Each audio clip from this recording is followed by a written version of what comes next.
संतुष्टो येन किंचित, तो भगवान ने कहा कि वो मौन रहता है। यहाँ पर भगवान ने कहा कि जो मेरा भक्त होता है वो मौन रहता है। मौन मतलब यहाँ पर श्री कृष्ण कह रहे हैं कि मौन का मतलब आपको और हमें ये नहीं समझना चाहिए कि वो कुछ नहीं बोलता है, पर भगवान कहते हैं कि वो क्या बोलता है। मौन रहने का मतलब यहाँ पर भगवान कह रहे हैं कि वो मौन रहता है। किस तरीके से रहता है कि वो भगवान के सिवा और कोई बात करेगा ही नहीं। भगवान कहते हैं जो मेरा भक्त होता है वो दुनिया की चर्चा नहीं करता, वो ये नहीं कहता संसार में क्या हो गया, वो ये कहता है कि श्री कृष्ण की लीला का ही चिंतन करता है, श्री कृष्ण की ही बात करता है। भगवान ने कहा वो जब भी बोलेगा वो अनर्गल बात नहीं बोलेगा, कुछ भी चर्चा नहीं करेगा। भगवान कहते वो मेरी ही चर्चा करता है, वो जब भी बोलेगा तो मेरे बारे में ही बोलेगा, मेरी ही बात कहेगा। तो आगे भगवान कहते संतुष्टा, संतुष्टा भगवान कहते हैं कि वो संतुष्ट रहता है, वो किसी भी चीज़ के पीछे नहीं भागता। वो ये नहीं कहता मुझे धन संपत्ति प्राप्त करनी है, वो ये नहीं कहता कि मुझे घर परिवार मान प्रतिष्ठा प्राप्त करना है। वो ये क्या कहता है,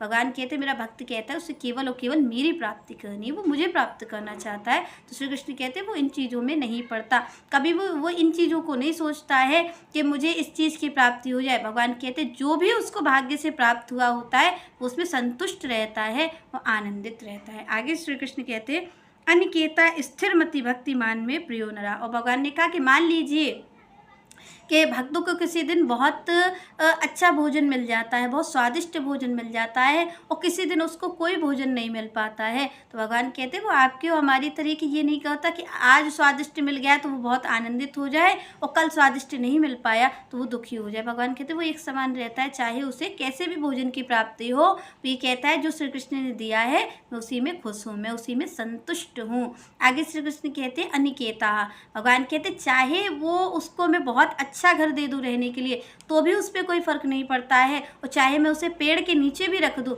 तब भी उसको कोई फ़र्क नहीं पड़ता है, वो तब भी आनंदित रहता है। जैसा वो घर में आनंदित था वैसे ही भगवान कहते हैं अनिकेता, वो स्थिरमति होती है। भगवान ने कहा अनिकेता स्थिरमति भक्तिमान में प्रियो न रहा। भगवान कहते हैं उसकी स्थिरमति होती है। स्थिरमति भगवान कहते हैं कि उसका दृढ़ संकल्प होता है कि मुझे कुछ और चाहिए ही नहीं है, मुझे तो केवल और केवल श्री कृष्ण की प्राप्ति करनी है।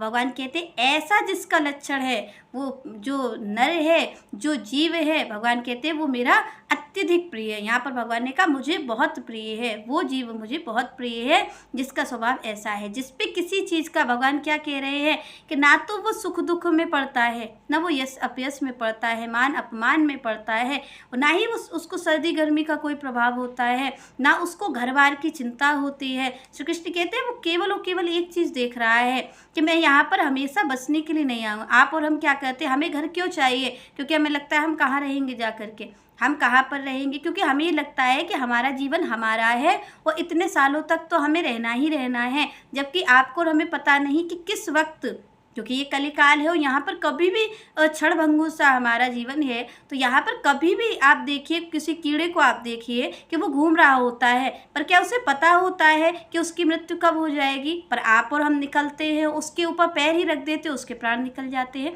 इसी तरीके आप और हम जो हैं, हमारे पीछे भी काल घूम रहा है और किस वक्त वो हम पर प्रहार कर देगा हमें पता नहीं है। पर आप और हम तो उस कीड़े की भांति ये सोच रहे हैं कि हमारा जीवन तो बहुत है। तो भगवान कहते इस तरीके से मेरा भक्त नहीं होता, वो ये जानता है कि आखिर मुझे श्री कृष्ण ने भेजा और ये जीवन कभी भी खत्म हो सकता है। तो ये कहता है कि मैं मान अपमान के चक्कर में नहीं पड़ूंगा कि मुझे दुनिया सम्मान दे दे या अपमान दे दे, या मुझे भगवान घर दे दे, या फिर वो मुझे पेड़ के नीचे बैठा दे। भगवान कहते हैं वो केवल ये कहता है कि जो क्षण भंगुर सा जीवन है, जब तक मेरी श्वास है तब तक मुझे कृष्ण प्राप्ति हो जाए, मुझे भगवान की प्राप्ति हो जाए, क्योंकि फिर पता नहीं कि ये जीवन उसको दोबारा मिलेगा या नहीं मिलेगा, उसे दोबारा ये जो मौका है वो मिलेगा या नहीं मिलेगा। तो वो जीवन को जानता है। भगवान कहते हैं मेरा जो भक्त है उसे जीवन की कीमत पता है, उसे अच्छे से पता है कि ये जीवन मुझे क्यों मिला है, उसका मुझे उपयोग किस में करना है। तो भगवान है क्या